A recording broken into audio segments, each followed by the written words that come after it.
fim do dinheiro físico. Quem vai ganhar e quem vai quebrar com isso? Você já parou para pensar que talvez esteja vivendo os últimos anos do dinheiro físico sem perceber? Notas, moedas, papel, tudo isso está sumindo aos poucos, silenciosamente. E enquanto muita gente acha isso moderno e prático, poucos estão entendendo o impacto real dessa mudança. Eu sou o cara do cofrão. E hoje eu vou te mostrar quem vai ganhar dinheiro com o fim do dinheiro físico. E quem vai perder tudo sem nem saber o porquê, porque isso não é teoria da conspiração. É tendência global. Governos, bancos e empresas já estão preparados. Quem não está preparado é o cidadão comum.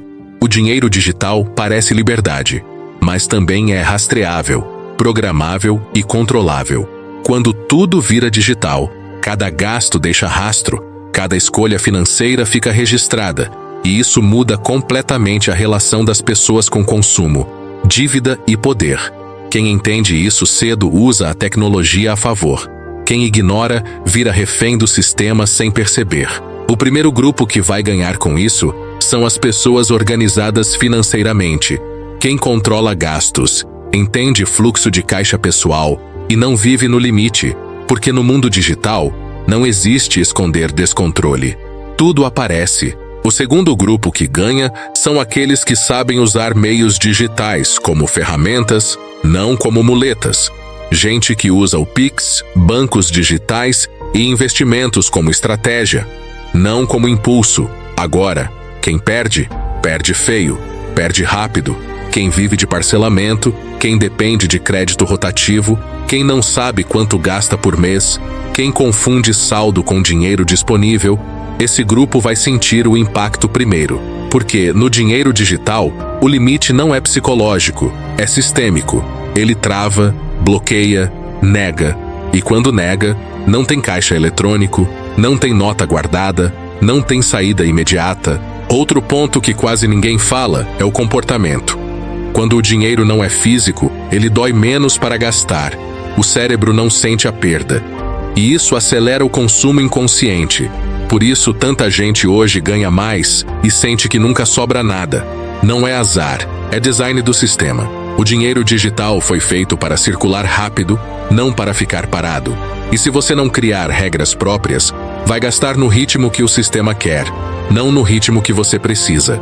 O futuro não é sobre lutar contra a tecnologia, é sobre não ser engolido por ela. Quem entende isso começa agora a criar reserva, reduzir dependência de crédito, aprender a usar o dinheiro como ferramenta e não como anestesia emocional. O dinheiro físico pode estar acabando, mas o controle financeiro nunca foi tão necessário. Quem aprende isso hoje vai estar anos à frente de quem só percebe quando já é tarde. Na parte anterior eu te mostrei que o dinheiro físico está desaparecendo e que isso não é apenas conveniência, é mudança de poder. Agora a pergunta é mais incômoda. O que acontece quando todo o seu dinheiro depende de sistemas que você não controla? Porque quando o dinheiro é 100% digital, ele não é apenas seu, ele está condicionado. E essa é a parte que quase ninguém discute. O dinheiro digital pode ser bloqueado, limitado, congelado ou direcionado, não porque você fez algo ilegal, mas porque regras mudam, políticas mudam e sistemas falham. Quem viveu bloqueio de conta, instabilidade de banco ou falha de aplicativo já sentiu um gostinho disso, e isso só tende a crescer. Outro ponto crítico é o comportamento coletivo. Quando todo mundo depende do mesmo sistema, qualquer instabilidade vira pânico. Basta um boato, uma falha técnica ou uma mudança de regra para milhões de pessoas ficarem sem acesso ao próprio dinheiro ao mesmo tempo. E aí, não existe plano B imediato, não existe sacar tudo, porque não há mais tudo para sacar. O dinheiro não está mais ali fisicamente, ele é um número condicionado a permissões.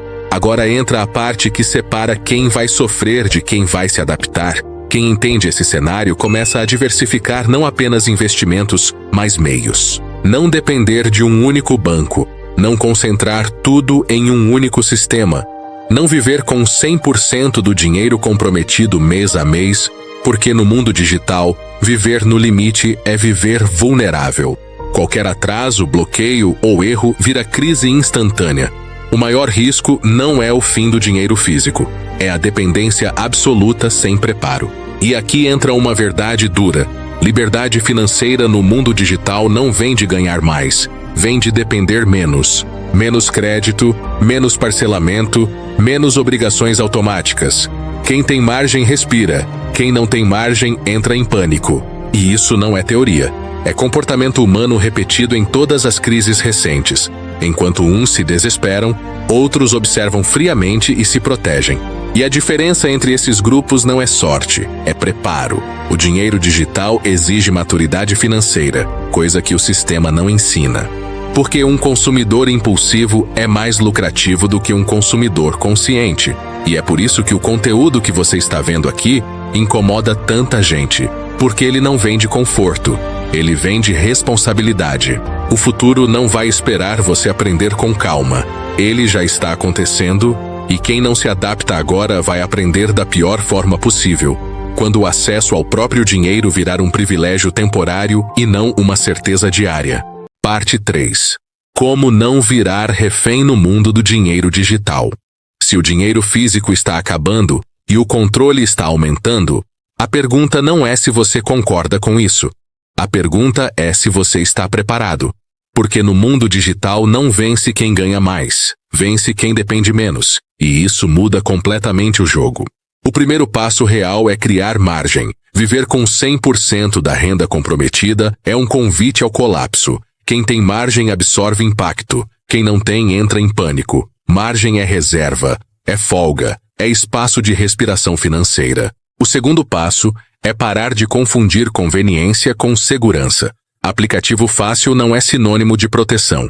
Centralizar tudo em um único banco, um único cartão ou uma única plataforma é fragilidade disfarçada de praticidade.